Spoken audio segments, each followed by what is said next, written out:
A cry in the darkness. Why do the wicked prosper? Job asks a question for the ages. Why do bad people get away with doing bad things? Why do the wicked prosper while the good suffer? It's a question that has haunted humanity since the dawn of time. Job, a man who has lost everything, his family, his wealth, his health, cries out to God from the depths of his despair. He sees the wicked all around him flourishing while he suffers unjustly. Job's question is our question. We look around the world and see injustice everywhere. We see the corrupt and the greedy lining their pockets while the poor and the vulnerable struggle to survive. It's enough to make us cry out, just like Job, why?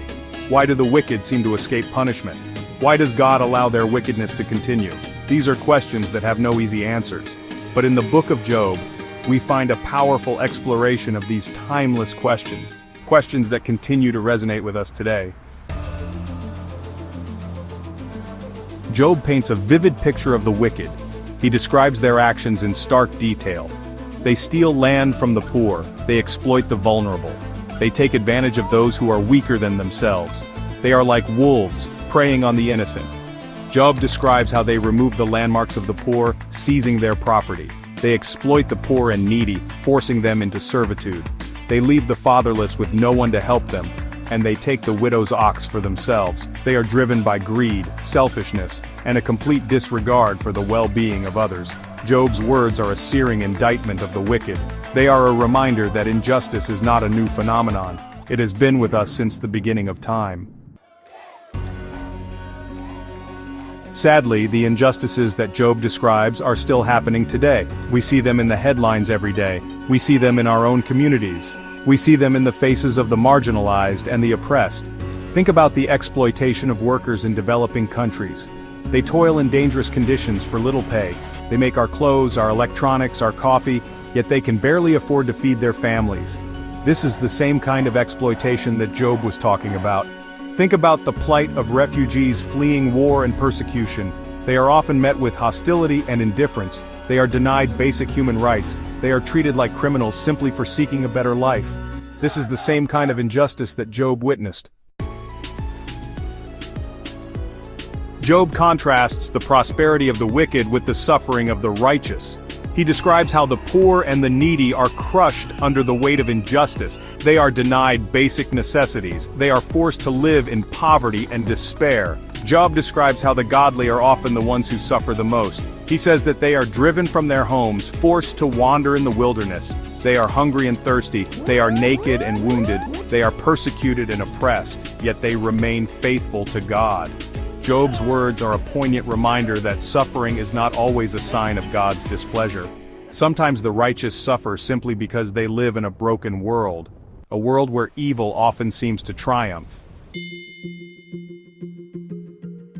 Section 5. Where is justice? The mystery of God's timing. The question of why the wicked prosper is a difficult one. It's a question that has puzzled theologians and philosophers for centuries. If God is just, why does he allow injustice to occur? Why doesn't he punish the wicked and reward the righteous? One possible answer is that God's ways are not our ways. His thoughts are not our thoughts. He operates on a different timeline than we do.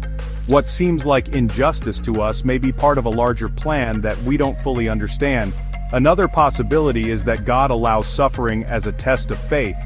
He allows us to go through trials and tribulations in order to strengthen our faith and draw us closer to him. Section 6. A glimmer of hope. The wicked will not escape. Even in the midst of his suffering, Job holds on to hope. He knows that God is just. He believes that God will eventually right all wrongs.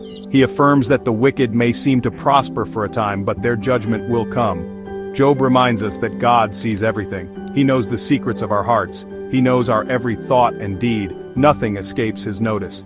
And in his own time, he will judge the wicked for their sins. Job's words offer a glimmer of hope in the midst of darkness. They remind us that even though we may not always see it, God is at work in the world. He is working to bring about his justice and righteousness. Section 7. The problem of pain, a universal struggle. Job's cry is a universal one. It's a cry that has echoed through the ages.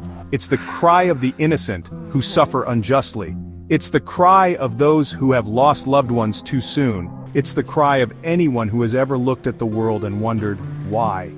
The problem of pain and suffering is one that has plagued humanity since the beginning of time. It's a problem that philosophers and theologians have grappled with for centuries, and it's a problem that each of us must come to terms with in our own lives.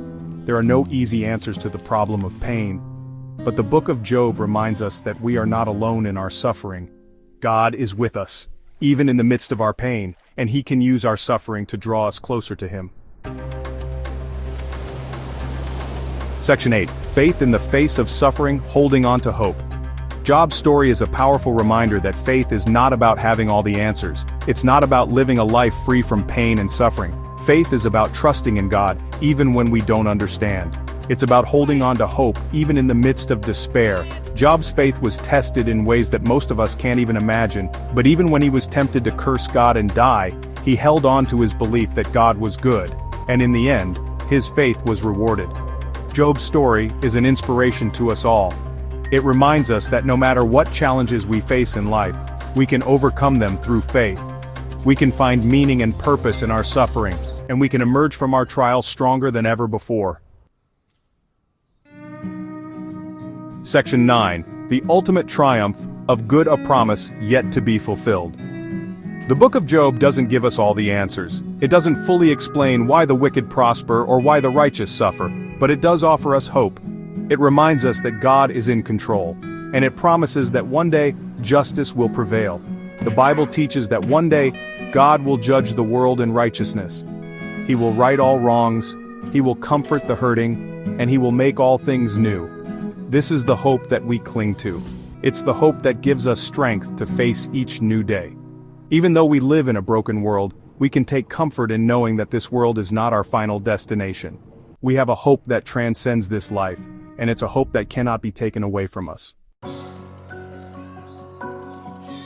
Section 10. Finding meaning in the midst of suffering, a call to action. Job's story is not just a story about suffering, it's a story about faith, it's a story about hope, and it's a story about the importance of fighting for justice. Job's experience taught him the importance of compassion. It taught him to speak up for those who couldn't speak up for themselves. And it taught him to never give up hope for a better world. We are all called to be like Job.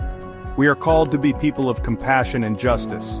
We are called to stand up for the oppressed, and we are called to work towards a world where everyone has the opportunity to flourish. Even though we may not always see the results of our efforts, we can take comfort in knowing that we are on the right side of history. We are on the side of justice. We are on the side of love, and we are on the side of hope.